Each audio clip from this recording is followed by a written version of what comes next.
Blog Talk Radio.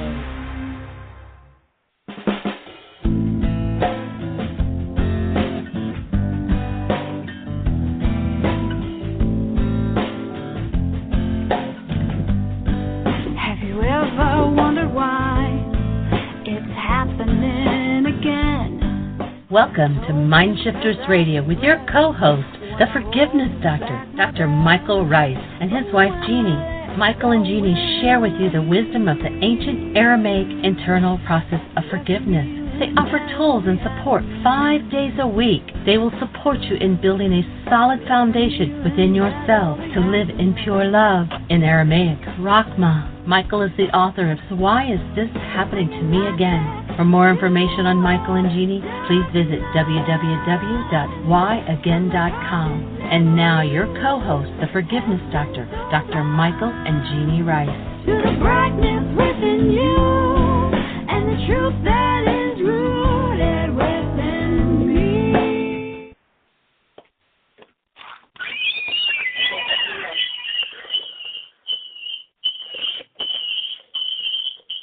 Hi, and welcome to the show.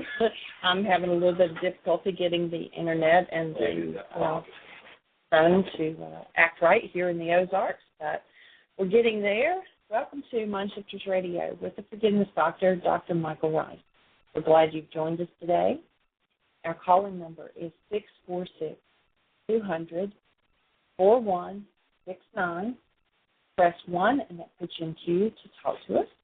We'd love to hear your comments and your questions. And Michael's getting on the other phone, but I see that Dr. Tim is already with us. How are you doing, Dr. Tim? I'm doing well, thanks. I'm recovering from that squealing in my ears. That was crazy. It's I don't know what's going on. The internet's like really slow. It has finally come up, but then when Michael walked in with his phone, it was like some kind of a cross signal between the computer and his phone, and it just went nuts. Yeah, that was interesting. Interesting.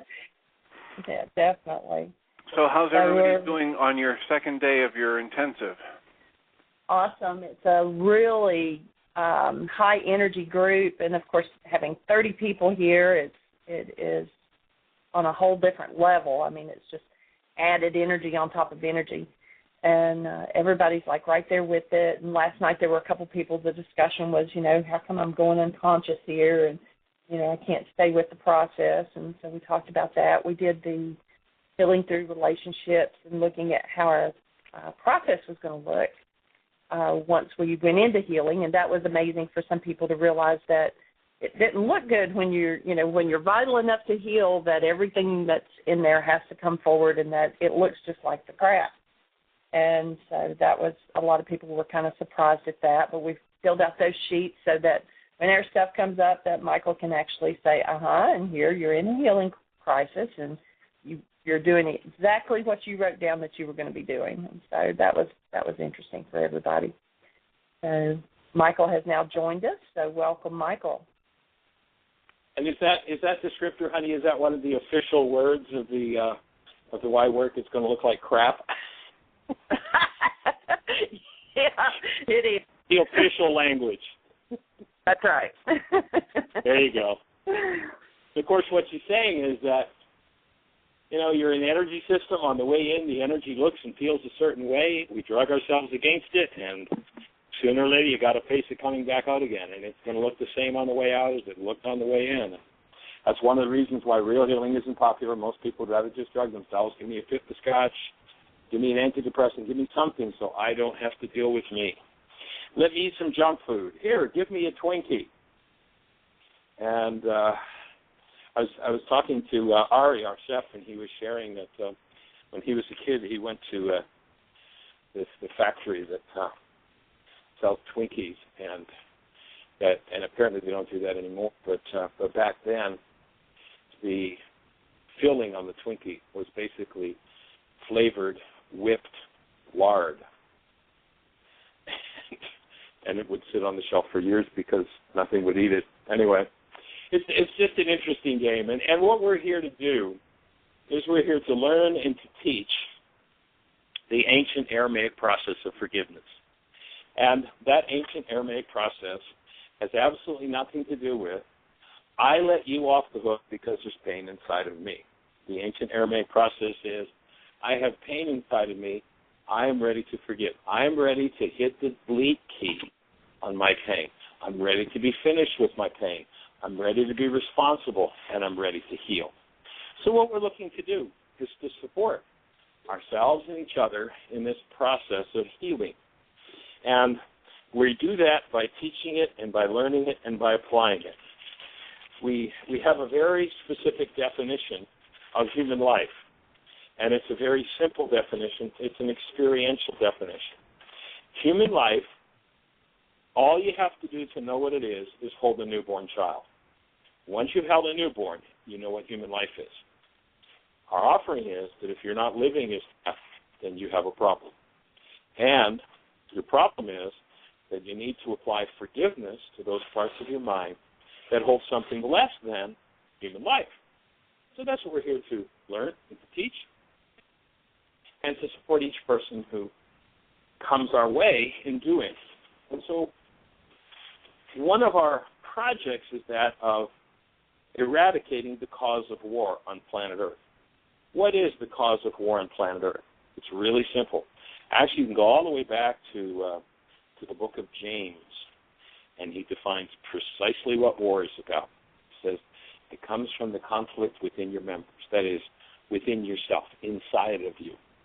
And so when you recognize that you're using words that are based in conflict and hostility and fear, then you recognize that not somebody else has got work to do, or maybe somebody else has got work to do, but their work is none of your business. Your work is the work of removing your capacity for hostility and fear. When we remove that capacity, we restore the possibility of human life. That's what we're really here to do. That's what we're really here to learn, to teach, to support you in doing, and to support ourselves in doing. We're all in this together. Nobody's any different. Everyone who's doing their work is doing their work, and the work is the same. If I have the capacity for any form of hostility or fear, I need to apply the tool of forgiveness to change that inside of me.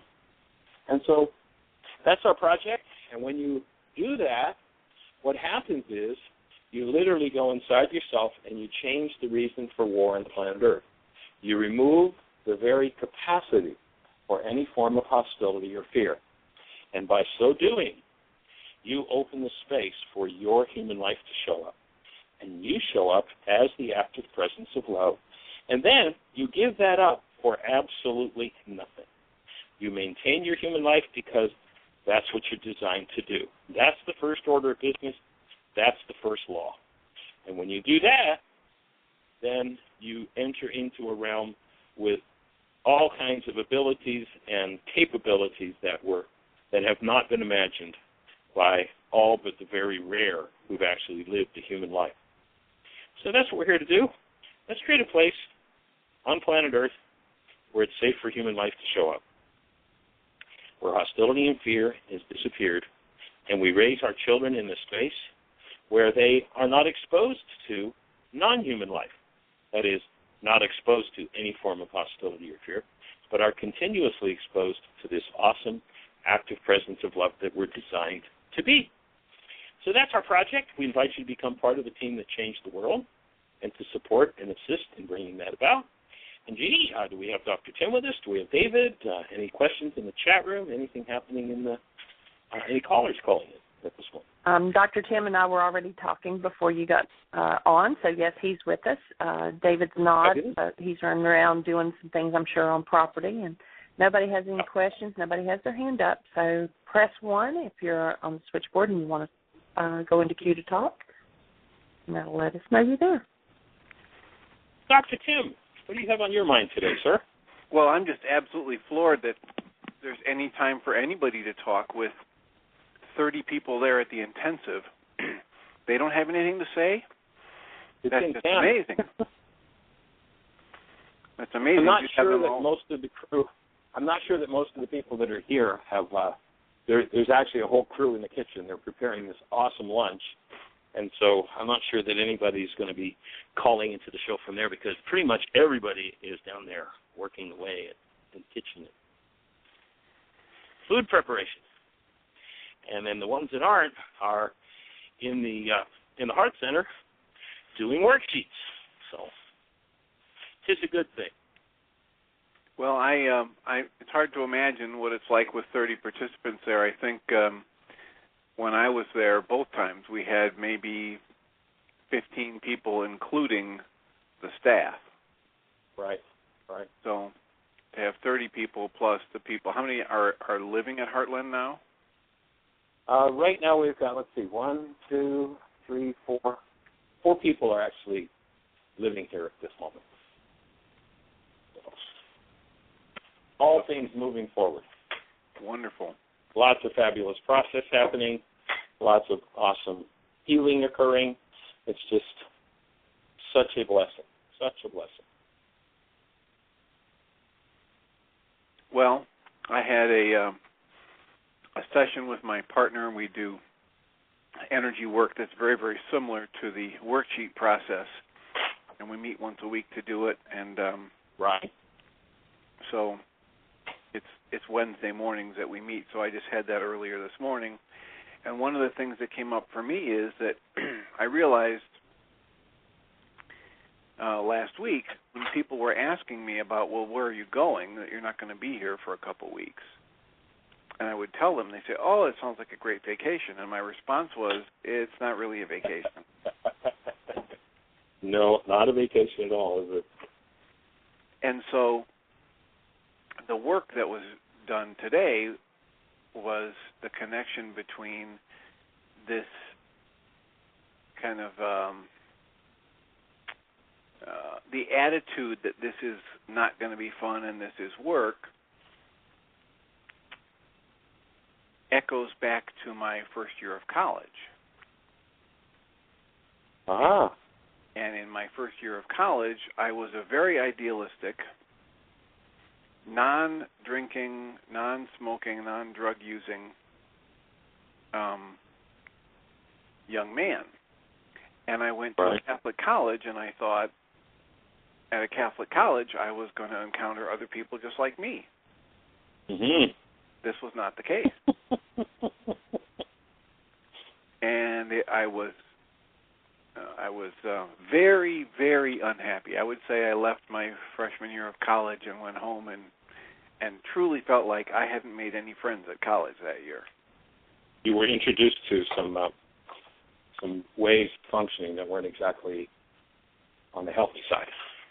Exactly. They were at the very other end of the extreme. You'd almost think that was the purpose of college.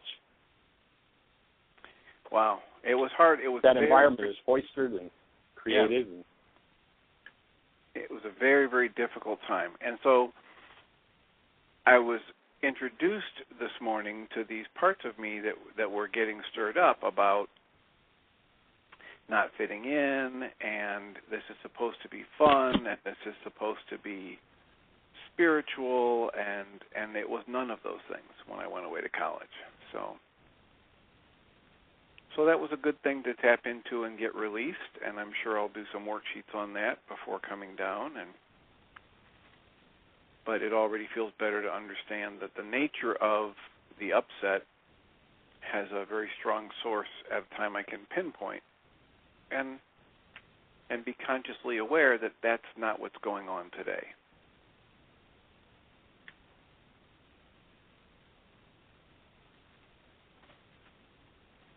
So I've already had some processing going on this morning.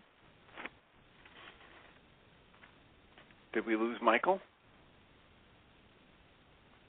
Did we lose Michael? You're not. Oops, I had my mute button on. Excuse me.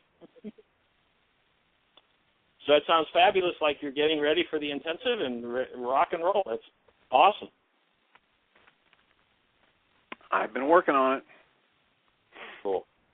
Another thing that came up today with someone I was working on was this kind of a very common problem in the early phases of working with worksheets, and that is writing down thoughts instead of feelings in the worksheet slots. And so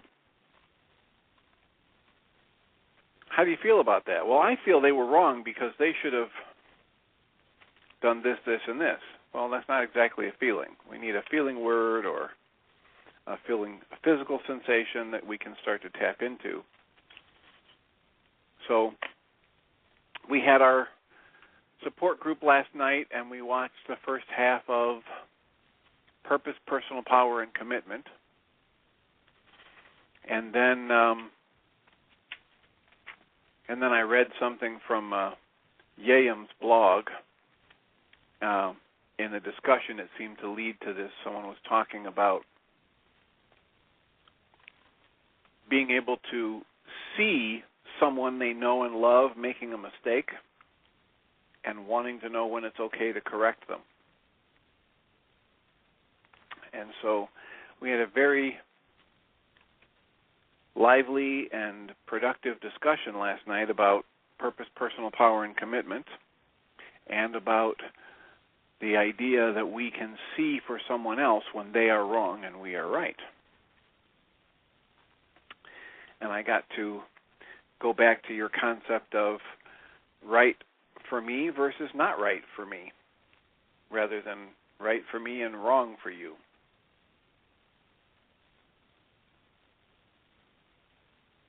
And we had some very... that idea of moving out of having to make somebody wrong because what you're doing is right from where you sit is pretty powerful. Yeah. In Aramaic, they said each man is justified in their own wisdom. And if our wisdom is based in hostility and fear, our wisdom is insanity, and we'll be justified in it, but we'll destroy ourselves with it. Yeah, and it's the very same essence of that message is in Yayam's blog, because the question was, when is it okay to correct another's mistakes? And the bottom line for Yayam is simply never. The point is that if I'm judging that someone else is wrong, I'm coming from a place of judgment and fear. And, one line in his blog says, in short, being present in the moment is of far greater use to the Holy Spirit than beginning with being right. Yep. And to perceive a mistake someone else is making is to begin with the thought, I'm right and they're wrong. So it was a very, very lovely session last night, and we have the group lined up for someone to take over for the next 2 Tuesdays that I won't be there and finish Purpose, Personal Power, and Commitment and start with Getting the Stress You Need the next week. Fabulous. Fabulous. So getting the stress you need, that's always a fun topic because our culture, of course, tells us that stress is the bad guy. There's something wrong with stress. Actually, it's our best friend. It's the key to survival. It's just the stresses that we don't need that are the problem.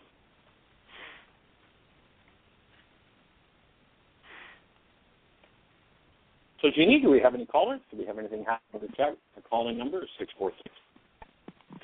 646-4169. If you're on those stations, not on our switchboard, we invite you to pick up the phone, call in, and ask your question. If you were sitting listening to Jeanie and Dr. Tim and I talking, what would be your question? Call in and ask.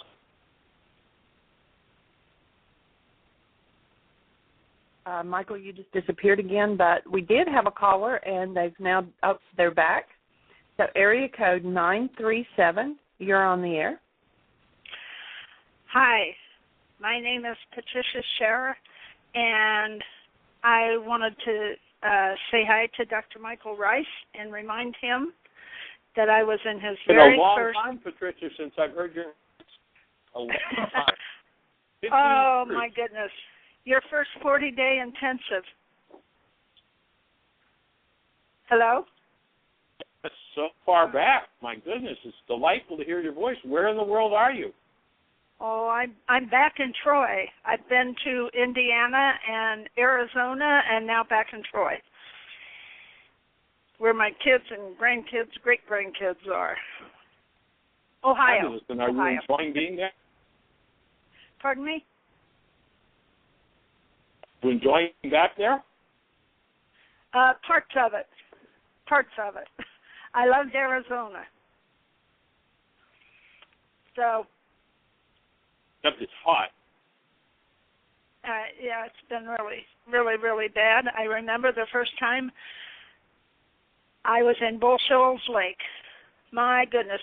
And, you know, I don't know if you still say this, but the very first night of the intensive, you said that you had invited everyone that we had ever had an issue with for the weekend. Or not, well, it wasn't a weekend. It was for 40 days. And that was true. And everybody showed, right? Pardon me? And I'm saying everybody did show up, didn't they?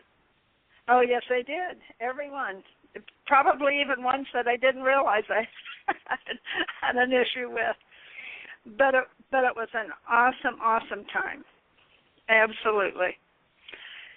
So what I want to do here is, in fact, a few days ago I was talking to a client about maybe starting a book study group with why is this happening to me again. So we're going to see what we can round up here.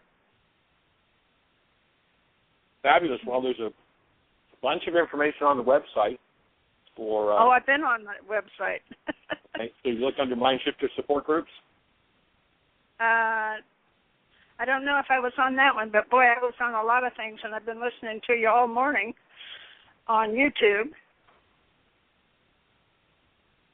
Fabulous. Well, if you look under MindShifters support group, Jeanie has put just a ton of information there for how to get a support group going and kind of things to watch out for, and, you know, and several different people's experience on what to do with it. So that's a really wonderful resource that she's created, and you might want to check that out. Okay, I will. Of course, there are under the radio show link, there are 5 different radio shows, well, actually, it's under the download worksheets link. There are 5 different radio shows under download worksheets where we've walked somebody through the latest worksheet. So there have been a lot of changes, a lot of new material that's been learned and understood since originally, you know, you were here. That's got to be, I think, 22 years ago. Yes, 93. And I just kind of lost track of you. Is it 93? Okay. Absolutely, yes. All right. That's been a few years. A few years. But, you know, the truth is the truth, Michael. There you go. Yeah. You know what? Next week, we start teacher training, so maybe you're ready to come do teacher training. I did teacher training in 93. Maybe you're ready to do it again.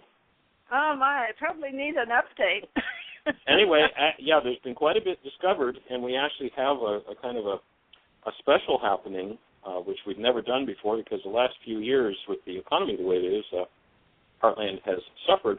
So we actually have it set up that if you are reviewing teacher training, that it's actually half price. First time we've ever done that.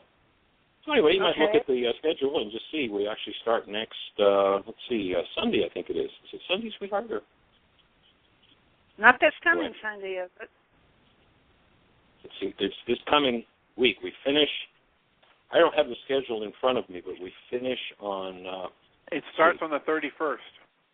31st. Oh, that's Monday. The evening of the 31st. Tim knows because Tim's going to be coming down for it. So that's Tuesday.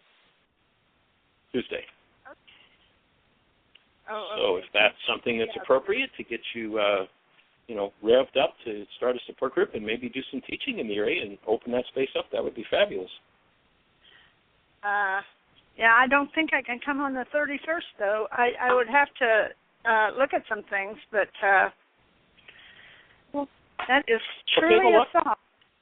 That is truly a thought. If it's appropriate. Yeah, if it's appropriate, even if you're, the fact that you've done it and you'd be a reviewer, if you came, a day or two late, that wouldn't be a problem. So that would be all right? Yeah, that would be fine. Oh. Absolutely. And have you ever done any more 40-day intensives? Oh, yeah. Well, actually, we normally do a 65-day each summer. But with the way the economy's been the last couple of years, we've kind of cut that back. So, but normally it's 65 days now, each summer. 40 was That's a our big norm. one. 40 was a big one. That's what we were doing back in '93. But yeah. we've added intuitive development. We've added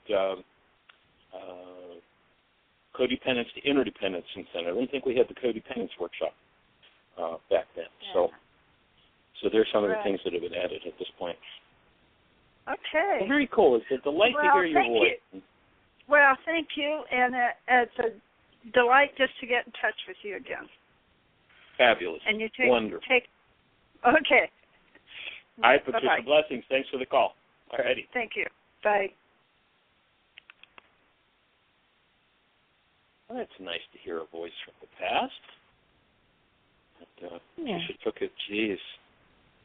I got to track her to a couple of cities, and then she just sort of disappeared. I lost track, but good to hear your voice. Good to have you back. So, Jeanie, anything happening in the chat room? Any other callers? No, nobody else has their hand up, and there's no questions in the chat room. Nene is with us from Venezuela. So welcome, Nene. We're glad to see you. She's just in the chat room. She's not on the phone. Right. Yeah. So ask how things are going with your daughter. She had said a few days ago that she had gotten to breathe her and also one of her nieces, and so things were going pretty good there. She said she was loving the beautiful green and the mountains and how awesome it was.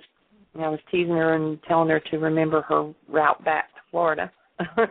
She said she's delighted with the Rumi poem about what I want in reference to the goals. Yes. Cool. Fabulous.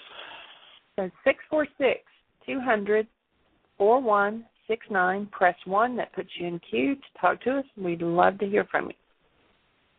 And I am sure at this point we're not going to hear from anybody here at Heartland because I just heard the dinner bell down there ring. So I know everybody's piled around waiting to dig into Ari's food. I'll tell you, the food has been so awesome, folks. What the feast we had opening night was just like Ari outdid himself to the max.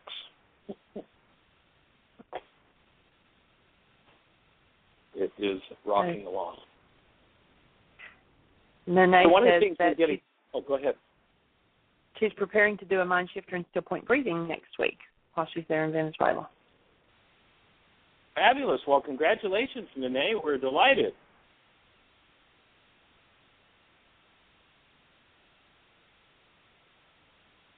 Ask if that will, I guess you can hear me, so will that be an English and Spanish, or will it just be in Spanish?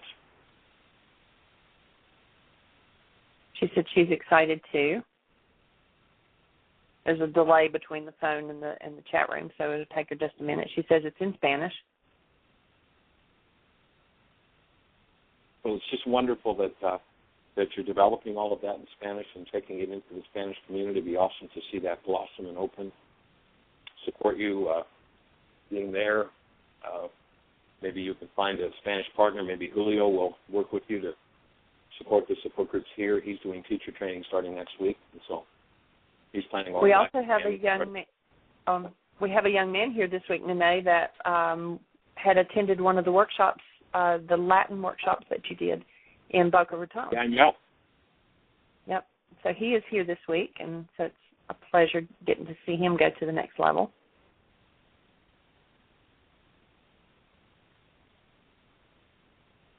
Yep, Danielle's here, and he's definitely moving through some things. Things are moving forward for him. It's so exciting to watch what's happening. We're actually getting ready to go into the personal code evaluation. Basically, one of the things that happens in intensive is we have an evaluation that's based on the MMPI, which is kind of the gold standard of psychological testing. And this is here oriented toward the spiritual psychological, and looking at where in the mind there are holes, where there are blind spots, and where the greatest learning can happen. And everybody gets an assignment for, okay, here's how you change this particular aspect of your life. And we'll see people who will come, and the scaling on this evaluation is from 1 to 100. We'll see people who literally start out and they have a 5 or a 15 on one of the scales. Like, for instance, one of the scales is a love for self. So they'll come here with a love for self of 15, and then we'll give these specific assignments to do. And when they leave, the love for self will be 95, which, of course, is impossible, but it happens all the time, every workshop. As people tap in and really, truly do their work, it's pretty powerful.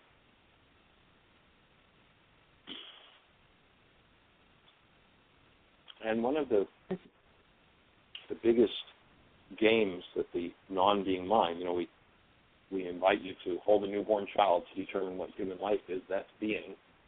And then we ask the question, how many have ever done something they regret? And what were you feeling that motivated you to do what you regret? And everybody's answer is always some variation on the theme of hostility or fear. And so we look toward that hostility and fear-based mind and call what comes from it non-being. And when one has a reality based in hostility or fear, that reality filling what we call the 9-bit mind leaves us void of truth. And when we live in blocks of truth, we can't see about ourselves what we need to see. And, of course, the antidote for blocks of truth is love of truth. When I love truth enough, I can start to, when I use the forgiveness process, undo what's in my non-being mind and start to see through a whole other set of filters. And that's the whole core of the work. And the forgiveness process becomes the key. The how-to of forgiveness, you can go to our website, www.whyagain.com. Within a couple weeks, probably within 3 to 4 weeks, it'll be .org, same www.whyagain, and a whole new website opening up. And that website will have all kinds of new goodies, all kinds of new toys and things on it. It's going to be just fabulous. And so you can tap into the worksheet process, and as you begin to apply that reality management worksheet, the forgiveness tool, it shows you how to undo blockage of truth. It shows you how to get in touch with the parts of your mind that you most need to get in touch with. And, of course, the parts that we don't want to get in touch with are the parts that hold pain, and they're the first parts we need to get in touch with, because where there's pain, there's always blockage of truth. So we're looking to inspire people to have enough love of truth that they're willing to move through, literally, to get to the point where you're willing to move through your very capacity for any form of hostility or fear. And recognize that the hostility or fear is stored in your structure on a tissue level, literally in your body. And as you start to delete that hostility or fear, the structures that hold pain, the trauma, the lockdown places start to open, and you get to move to a whole different place in your life. So that's what we're looking to support people in doing. That's what we're doing in our own world, in our own lives. It's a daily process, an ongoing process that we do. I know, Tim, you've had several people over the years that have had what they call physical pain and have watched their physical pain disappear. And you've done a little bit of that yourself, right?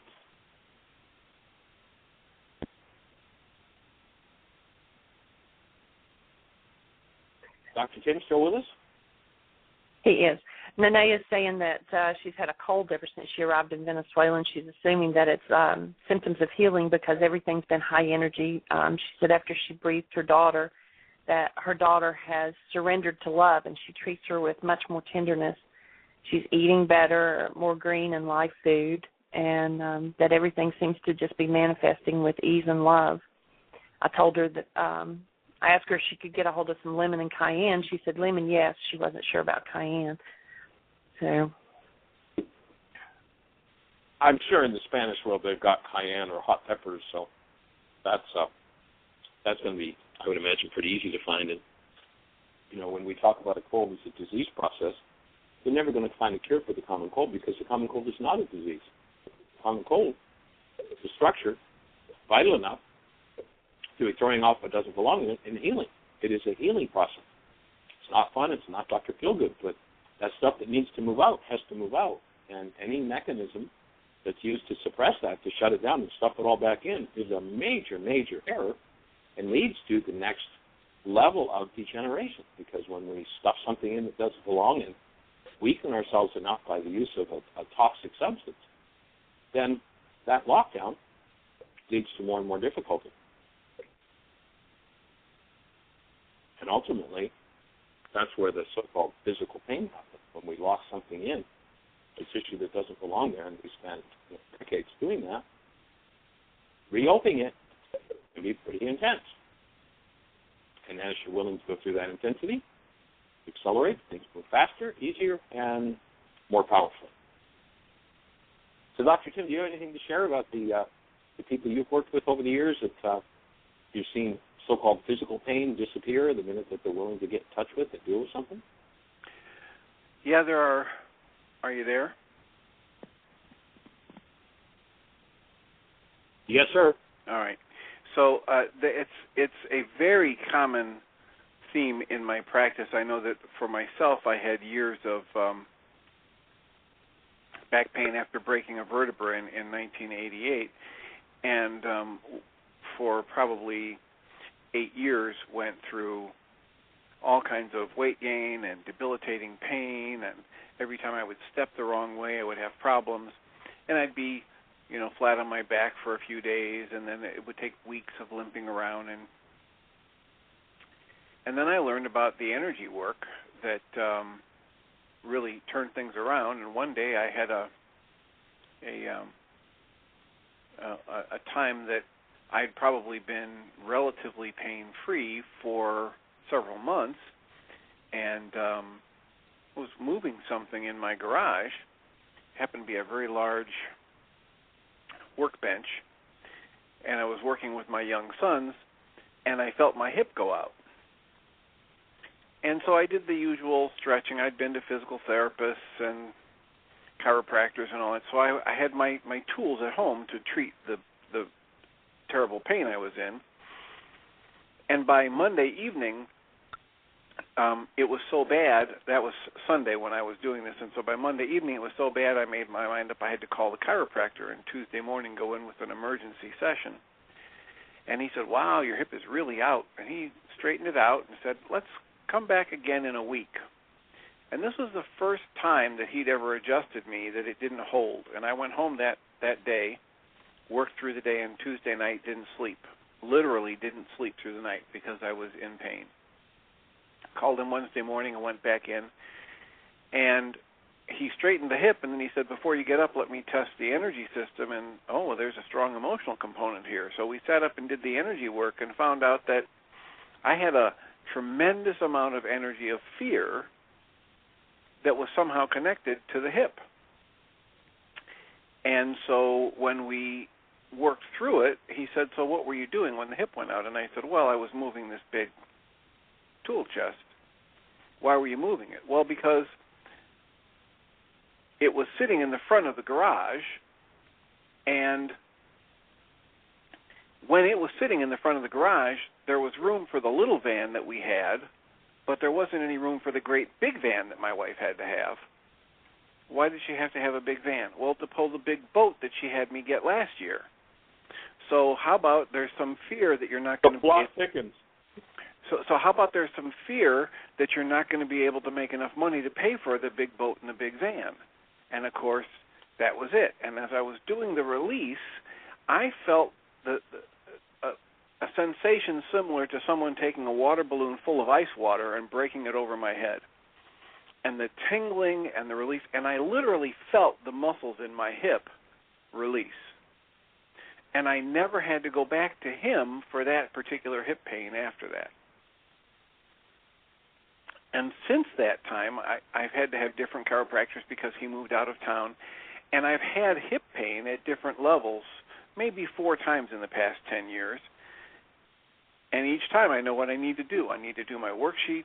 I need to go do the energy work. I need to find out what the emotion is that I'm holding, and it's usually, for me, it's a fear that gets lodged in the hip and makes the hip go bad, and I release it, and within minutes to a day, the hip pain is gone. And the muscles are relaxed, and I'm not cramping, and my back is aligned, and life goes on.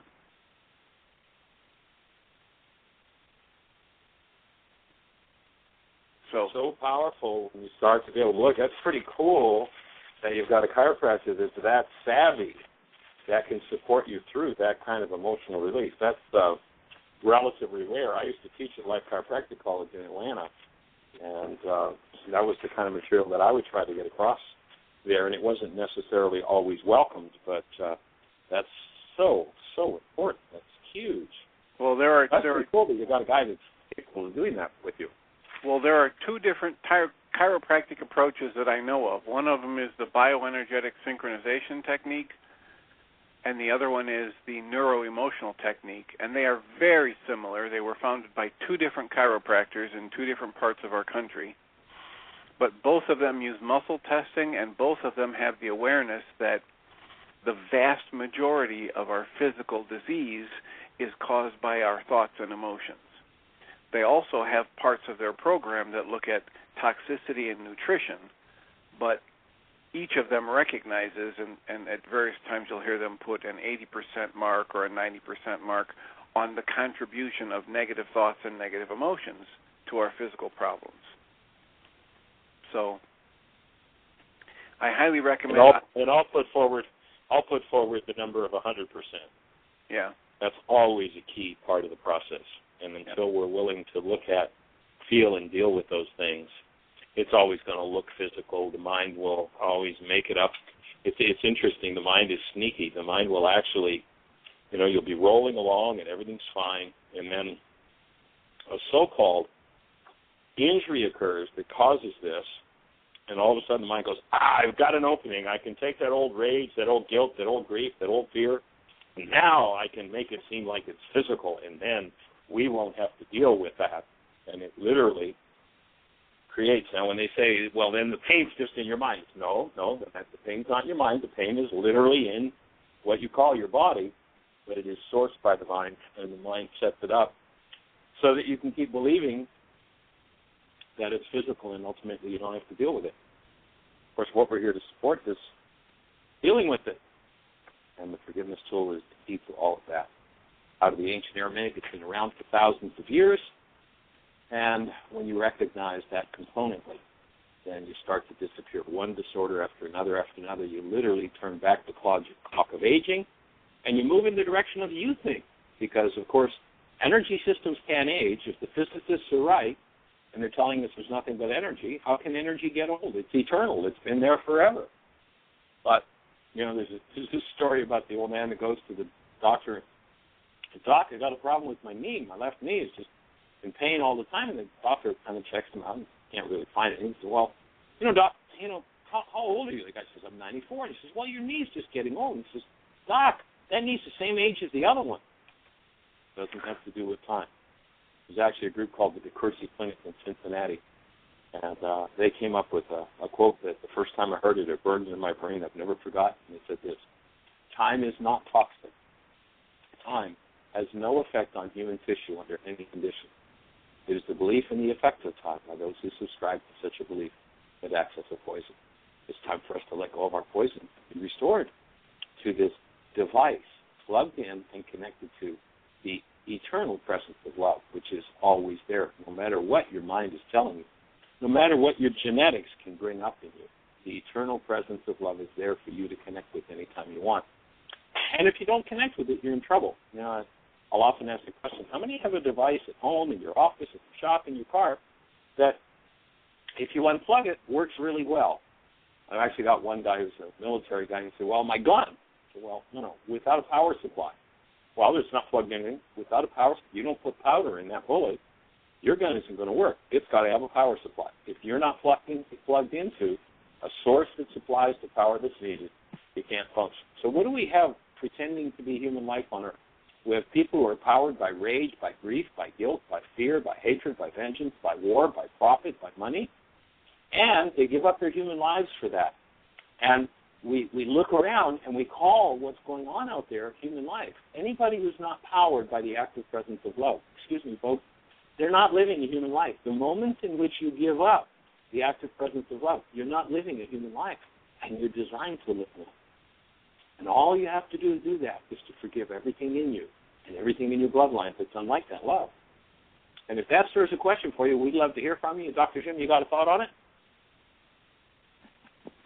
Well, just that the finish for me was that after I learned that that process could help me so much, I went out and got the training for the neuroemotional technique, and I've been doing it in my practice for well over 10 years now, and having it done to me at every chance I get.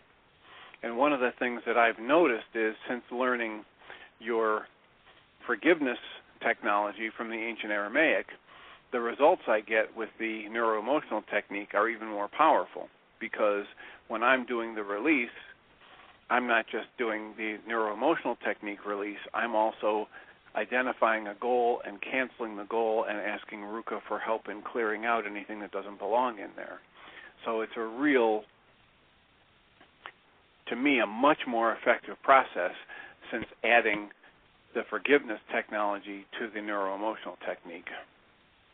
And my whole ability to deal with and process emotions and the physical aches and pains that come up has been taken to another level. There's a question in the chat room. It says, it's Peacemaker, and he says, one question, I noticed in the conversation that besides being aware of the emotional connection to the hip, to the pain with the hip, what information could link the pain to always being in the hip? It says, I noticed in the conversation is that besides being aware of the emotional connection to the pain with the hip, what information could link the pain to always being in the hip?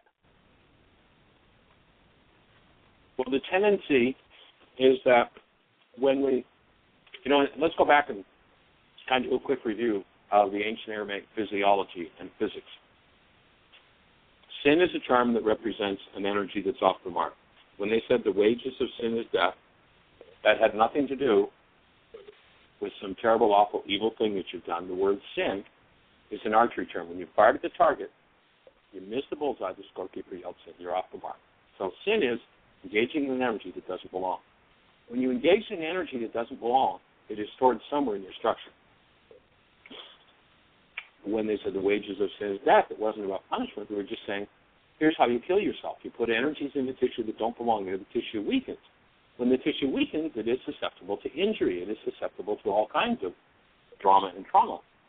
So when you put an energy in it, and you can come all the way forward 2,000 years and listen to Bruce Lipton, cell biologist, who's saying, when you think a thought, the thought produces a molecule called a neuropeptide somewhere in your structure.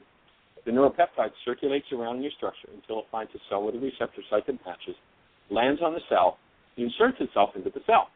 He actually says it replicates, but it inserts itself into the cell, and the cell is weakened.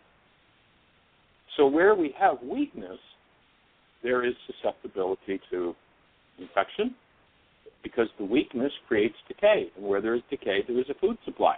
Where there is a food supply, if you feed them, they will come. So we'll tend to show up in those weak places. So you want to start looking. If you've always had lung problems, which has been my story. That's something I have dealt with. I was almost dead 3 or 4 times the first year of my life from lung problems. I used to live on an inhalator and pills. Until I went in and dealt with what was stored in that tissue, I didn't go anywhere without an inhalator. I didn't go a day without pills. I haven't had one in my body in 25 years. I haven't met an inhalator in over a quarter of a century. When I met Jeanie, she lived on an inhalator. She always had it in her purse. She doesn't carry it in her purse. She hasn't put it in her mouth in, 5 years, 6 years, I think? When you clean out what's in the tissue, then the tissue loses its weakness and its susceptibility. And so if there's an energy in the hip that leaves the hip susceptible, then what you want to do is start looking at what's in there. What do I need to deal with? Is this my rage, my grief, my guilt, my fear, my hatred, my vengeance, whatever it is? And as I start to deal with it, I remove the susceptibility from that tissue. Then the tissue rebuilds, and it can become the strongest part of your structure because you've reinforced it and added clarity and power and conscious awareness to it. That kind of get to the question in the chat room, Sweetie? He said thanks. And also, the hips and everything is like support and moving forward. And so it just depends what you think on what the issue is as to what part of the structure it lands in. Yeah, actually, there are a couple of books out there that are pretty cool in this regard. Back about 30 years ago, I worked with a little lady named Alice Steadman. She was in her 70s and was like a little kid. And Alice is probably still going strong. I've lost touch with her, but it wouldn't surprise me. She's over 100 and she's still doing it. But she wrote a book called Who's the Matter with Me? You can buy that book on Amazon, on eBay. I actually just bought a copy recently. Who's the Matter with Me? Alice Steadman. There's also Louise Hay's You Can Heal Your Life.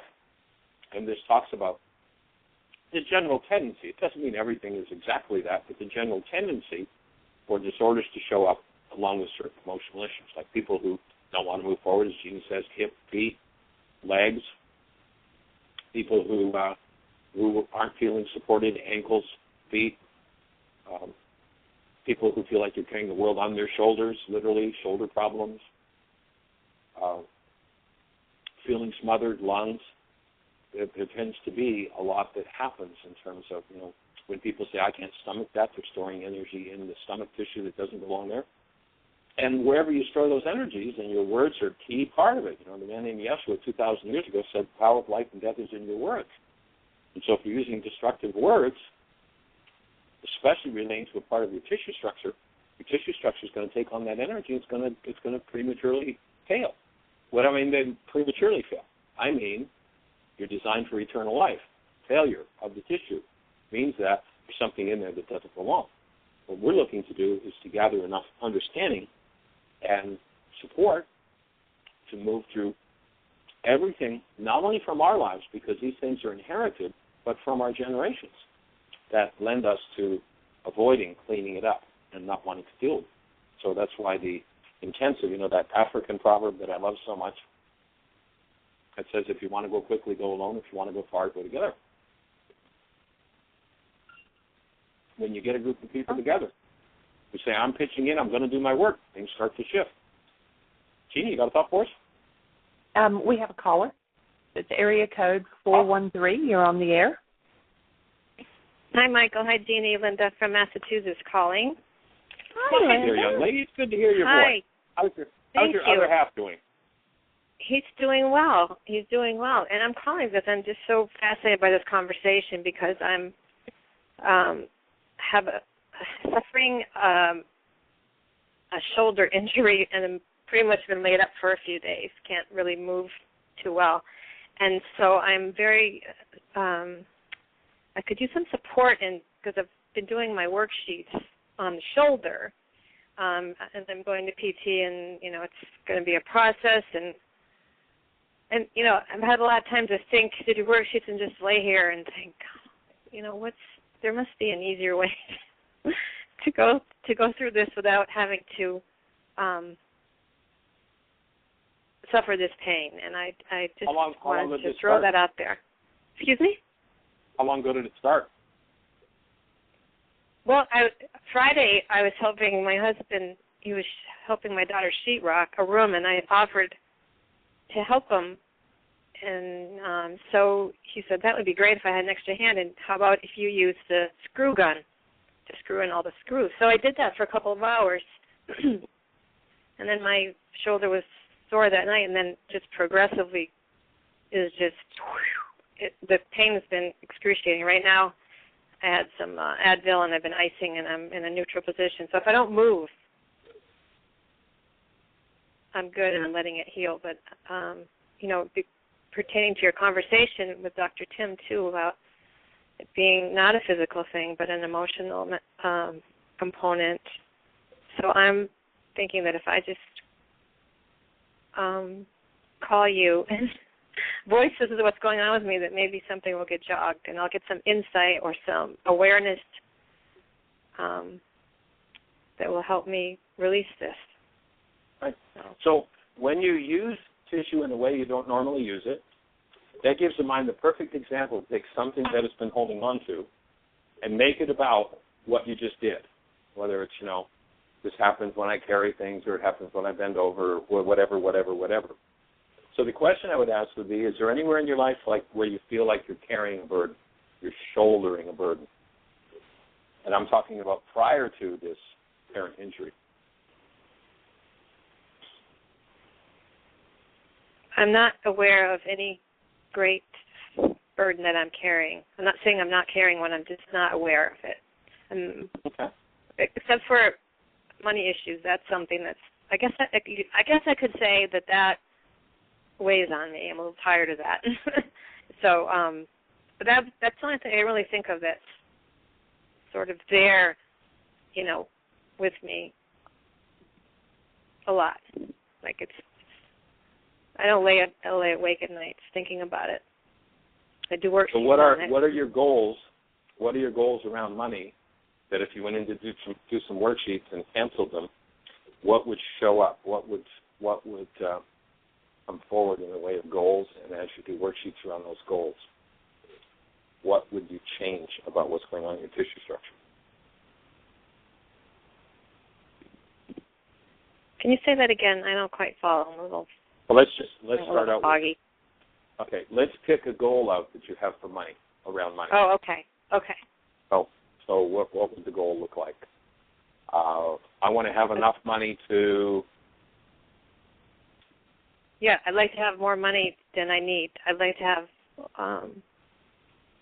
I did a MindShifter on this several months ago that I always have twice as much money as I need to spend, or something like that. So I'd like to have more money so that I have freedom to do things that I want to do without having to check. Good. So and figure out what's next week. If I spend this next week, am I going to have it? So now, on top of this, because of this condition, I can't work for this week or maybe next week. So I'm like, okay, this is interesting. Money's an issue now. I can't. Being finished with it today. Excuse me? I'd support you being finished with it today. Awesome. Okay. So, do you still have that MindShifter around? I'm sure I do. It's in if it's not in this notebook I have right now, I have it in a notebook here somewhere. Okay. I heard you give somebody the MindShifter. Okay. We're down to just a couple of minutes. So what I would suggest is that you go back to that MindShifter and start looking at the really fine points of everything, every goal that you've got around money. I want to have enough money. I want to have more than I can spend. To look at each of those goals that you hold and start doing worksheets around those, and then give us a call back and tell us how your shoulder's doing. In the meantime, we're down to about 45 seconds, so we need to run. And if possible, let's continue this conversation tomorrow if it's necessary. And in the meantime, everybody, thank you very much. I appreciate it. Okay. Make the best year yet of your eternal life. Bless you. Bye-bye. Thank you for listening to MindShifters Radio with the Forgiveness Doctor, Dr. Michael Ryce, and his wife, Jeanie, who present the internal Aramaic process of forgiveness. Michael and Jeanie are here every Monday through Friday on Earth Angels Radio. For more on Michael and Jeanie, please visit www.whyagain.com. That's www.whyagain.com.